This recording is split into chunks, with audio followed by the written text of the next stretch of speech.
The Reapers are no longer the stuff of myth or legend. After 2 epic games, the 3rd installment of the Mass Effect series is finally here. The war for Earth has begun. We're going to meet the creators, the actors, and go behind the scenes of one of this year's most anticipated games. This is the PWNED Mass Effect 3 special.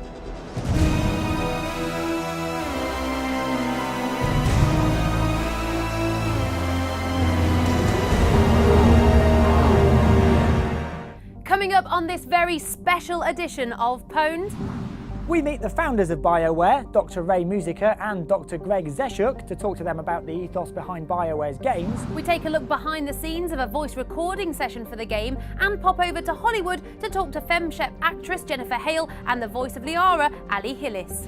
We discuss Commander Shepard's story so far, leading into this latest instalment in the Mass Effect franchise, and find out what new stuff we can expect to see with producer Mike Gamble. And we take a look at the creation of the Mass Effect 3 commercial and have a sneaky peek at the finished product. When the debut trailer for Mass Effect 3 was released, it showed a battered London being laid waste to by the Reapers, as told by a survivor inside the Big Ben clock tower. So we thought it would be a fitting location to get the BioWare founders to tell us about making video games, and in particular Mass Effect 3, the BioWare way.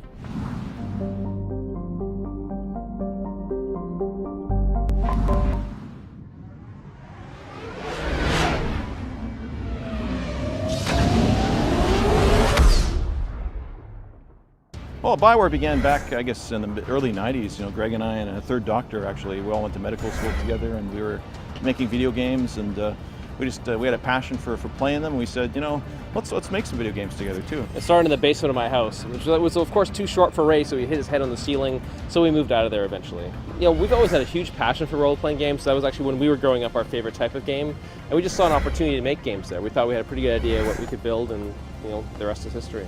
If anything, we're broadening the kind of role-playing games we build now to really extend, you know, the elements we love from RPGs, like exploration and progression and customization and combat and conflict and story and character. We love the idea of taking on a heroic role or a villainous role in this really, you know, cool universe, the universe of Mass Effect, science fiction, or fantasy, Dragon Age, or all the other great universes we're privileged to work on.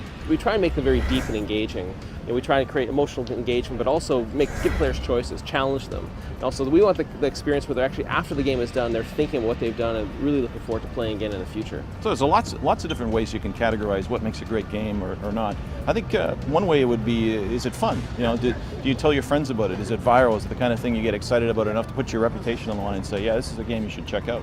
Is it accessible? Is it the kind of game you can pick up and play and have fun even for a few minutes or a few hours? You know, and is it deep and rich? Does it provide the reason to believe for a long time and provide great value for money?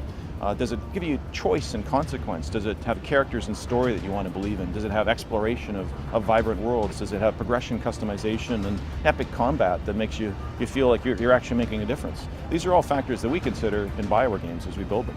The current games that we build, like Mass Effect and Dragon Age and Star Wars, The Old Republic, they have a really direct and obvious lineage to the games we've made before. Every time we make a game, we improve it slightly. Early on, we did voice, then we did facial acting, then we did full acting.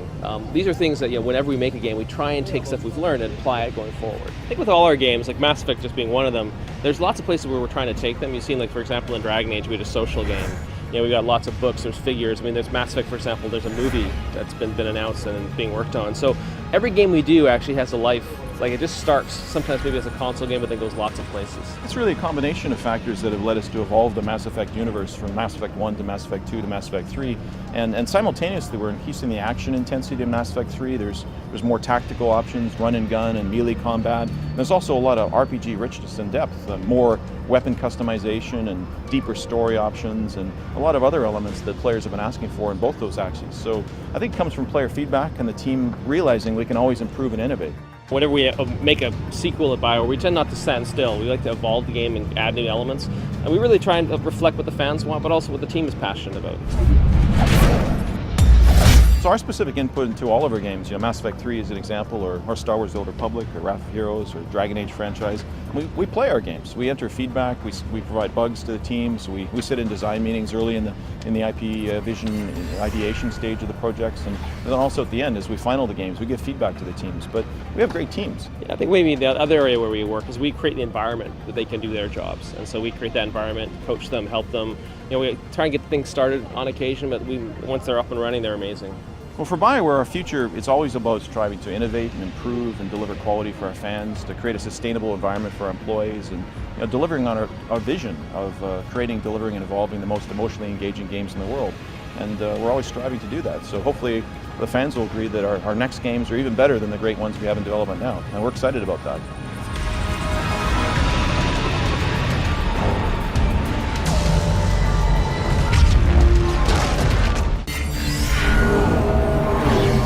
Something the doctors touched on there is the storytelling approach that BioWare are well known for in their games. And it's the voice talent of actors that help tell those stories. Two of those actors are the fantastic Jennifer Hale and Ali Hillis, who play Femshep and Liara in Mass Effect 3. So we sent Matt off to LA to talk to the girls about their roles.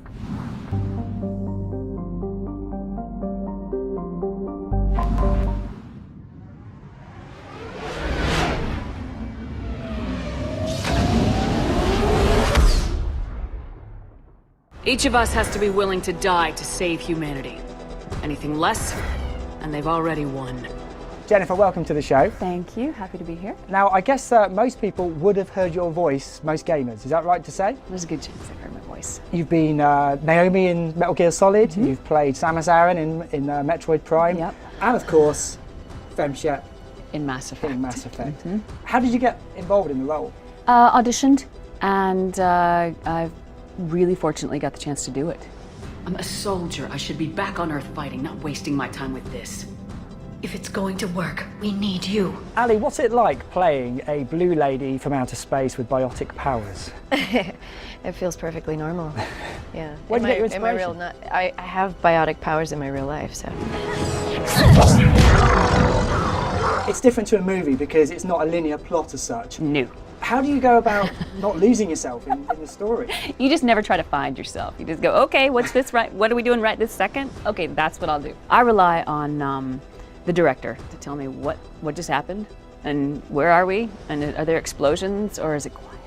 Are we hiding or are we attacking? Because context is everything. And I need them to work together, so let's not complicate things. Yeah, so now imagine you're running along, Jen, so just a little more action on it and a little more speed. Right now we're working with Caroline Livingston, who's directing from Edmonton, and we're in the booth in Los Angeles, and we just open up and she just starts directing. We have a screen. We're working with a new system with Mass Effect, which I like. It just comes up line by line, and at this point, I know the character so well that we don't really have to do a lot of backstory, but she will in between direct me, let me know what the motion capture was like, and sort of remind me what world we're in, because sometimes I get a little, confused because we jump around a lot.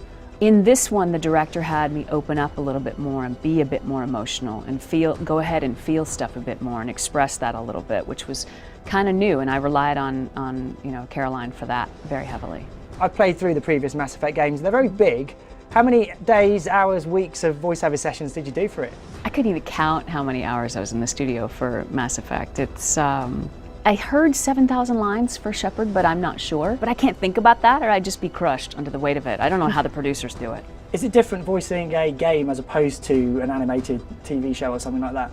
Very much so. When you're recording an animated TV show, everyone's there in the room with you, most of the time, reacting off of each other, whereas in the games, like we've talked about, we're all by ourselves in there. But you're on your own. I know. I'd love to have Jen in there with me. BioWare came up with this amazing system called Beta, where if someone else who you're in the scene with has been in booth before you, then they've already recorded those lines, and if you're lucky, they can play them for you right before you say your line. You'd think the Turians could use the Krogan military's help.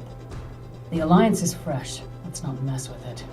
It's fantastic to be able to hear Jennifer Hale and respond to her, because I know you probably know this, but there are some pretty intimate scenes between Ms. Hale and I. It's fantastic. I mean, how often do you get to have a same-sex option in a game? And everybody needs to find a home. Everybody needs a place to play, someone they can identify with. And I think that's one of the awesome things and forward-thinking things about this game. One of the best things about Mass Effect 3 is that If you've never played Mass Effect 1 and 2, you can jump right in and you will be up to speed immediately. The game rewrites itself for you. It knows that you haven't played 1 and 2, and it will change the dialogue to fill you in on the backstory, to bring you right up to speed, so you're right there with people who've played the first 2 and you don't miss anything. Do you like the fact that Liara's more hands-on with the combat this time? I do. It's just more action. There's a tougher side to her now. She's more independent. Yeah, there's a lot more emotion involved this time, and she gets to be a little bit more invested, I guess, than before, where she sort of, sat back and watched. But now things are affecting her personally, which I think we'll just leave it at that. If the next game comes up and you get the opportunity to play FemShep again, will you be there? In a heartbeat. Yeah? Yeah, with bells on. Or, Omni tools, whatever it takes. I look forward to seeing Liara, hopefully, in a future Mass Effect game in the future. Oh, wouldn't it be nice? I know, I'd like to see that. Maybe a little Liara in the Asari spin-off game. I think that'd be a really good idea. Liara and the Smurfs. Liara and the Smurf. Come on, man. Now, some of our viewers will have already played through Mass Effect and Mass Effect 2. And some of you joining the series with Mass Effect 3 will be jumping in at the beginning of the war with the Reapers. Let's take a quick look back at what's happened in the story so far, leading up to the invasion of Earth, and find out what's new in Mass Effect 3 with producer Mike Gamble.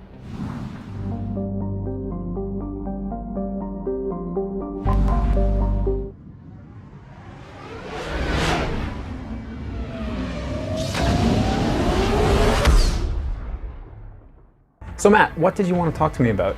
So what new features are there in Mass Effect 3? So there's a number of new features in Mass Effect 3 that we've been able to add. A lot of it is relying around deep RPG systems, more fluid combat. We've also added, you might have heard, multiplayer play in Mass Effect 3. It's not required to play multiplayer to get, the full story experience, but at the same time, it allows you to join in with your friends, play a little bit of Mass Effect, and experience the war against the Reapers from the ground level, from the Alliance soldier who would be battling for individual systems or planets. What's changed since the last game? In Mass Effect 3, we brought back a really deep and rich RPG customization. We wanted the players who wanted to create their own custom Shepard experience to be able to do that. So a lot of cool things like armor tinting, weapon modding, things just to customize the experience a lot more. Galactic exploration has also changed in many ways, and I don't want to get too much into detail on that, but definitely it is still very, very engrossing and encourage you to explore the galaxy. So yeah, a lot of things that we've learned from previous games we've brought back in. Will players that didn't play Mass Effect and Mass Effect 2 know what's going on? Well, we've implemented a number of systems that support new players in Mass Effect 3. So for example, if you start a new game, or depending on the experience that you want to have, the dialogue and the dialogue that's presented to Commander Shepard, especially in the beginning of the game, is altered and doesn't get into specifics, doesn't get into as many details as someone who had played the previous games and imported a save and wants that rich, detailed experience. So it's fair to say anybody playing Mass Effect 3 is jumping in right at the exciting point in this canon? We've been building up to this war for 2 games now, and the Reapers have finally come. So it is up to Commander Shepard to stop them, to rally the galactic forces against them. So Mass Effect 3 is really that perfect point to jump in. You start the game off with the Reapers attacking, and then you know what you have to do. You know the mission that you have to accomplish. It's very self-contained in that perspective, and we feel it's a really, really good place to start looking at the series. What's your favourite character in the game? My favorite character, I think, would have to be Arya. She has a lot of attitude. She's not a pushover, and I think in a lot of ways she's almost a match for Commander Shepard, at least on an attitude level. So I definitely like Arya. Who knows where she is in Mass Effect 3, but she's definitely back. Is this the final battle, or will there be more Mass Effect games? You never know in terms of Mass Effect. We've developed this rich and amazing galaxy, this rich and amazing IP, and we think that there's a lot of stories that we could possibly tell within the universe, but we'll just have to wait and see. So will the next game be in the same universe but with different characters? Who knows? Anything's possible at this point. Can you guys hurry up and make the next one so it's ready by the time I finish Mass Effect 3? You're just like everyone else, We can't make these games overnight. It takes time. You have to wait. Sorry to annoy you, I'm just a huge Mass Effect fan. That's okay. Anyway, I've got some things to do, Cuddle, so I should go.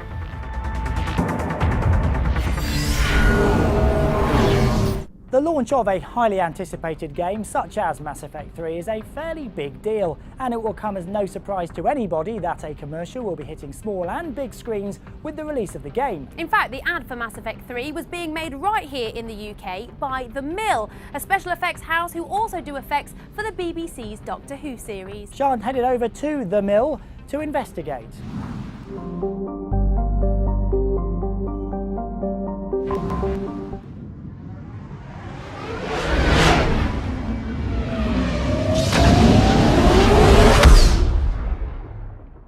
So JC, it's fair to say this advert is pretty epic. Where did you start? Some of us already knew a lot about Mass Effect and the type of creatures and stuff, so we gathered up a load of resources and worked out how we were going to achieve this big, massive fight finale. And this, of course, is a 2-minute advert, but how long did that take you guys? So since we shot this, we've had 2 months to work this up for completion, which might not sound like a lot, but we've had 50 people working on it. Talk us through some of the processes behind the commercial.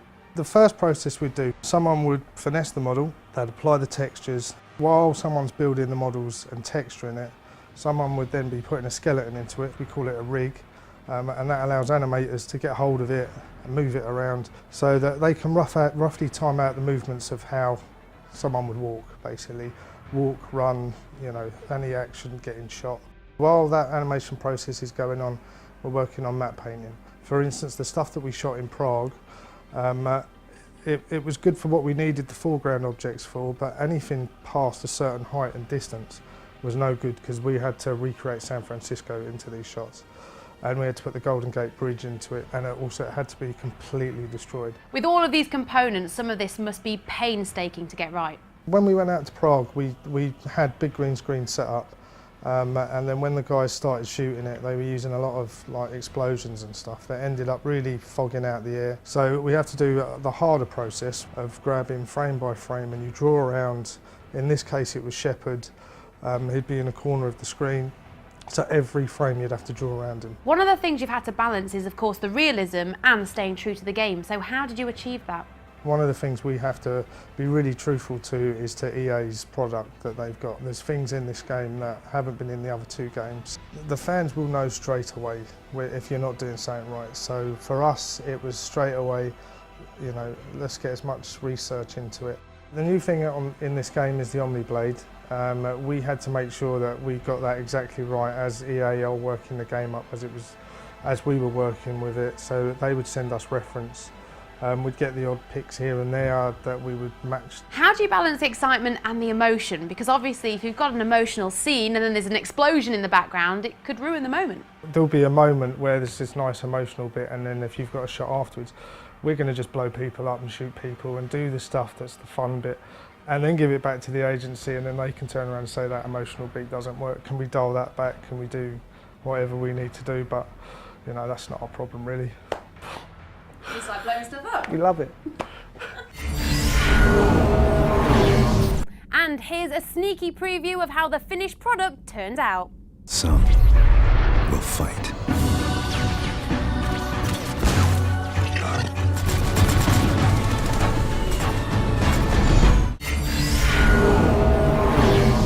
Well, that's it for the PWNED Mass Effect 3 special, and I think it's safe to say we're all ridiculous fanboys of the game on this show. And if you are too and want to help Commander Shepard save the world, and indeed the galaxy, then you can on March the 9th when it's out in the UK. You can subscribe to us using the button above, and don't forget to leave your comments or questions for developers in our YouTube comments section. Well, PWNED is back in a couple of weeks with a regular show, but for now we'll leave you with more footage from Mass Effect 3.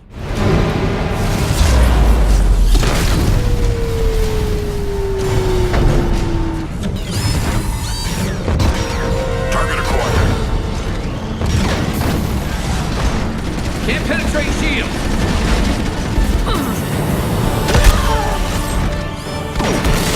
Getting killed here! Gotcha! Shield's offline!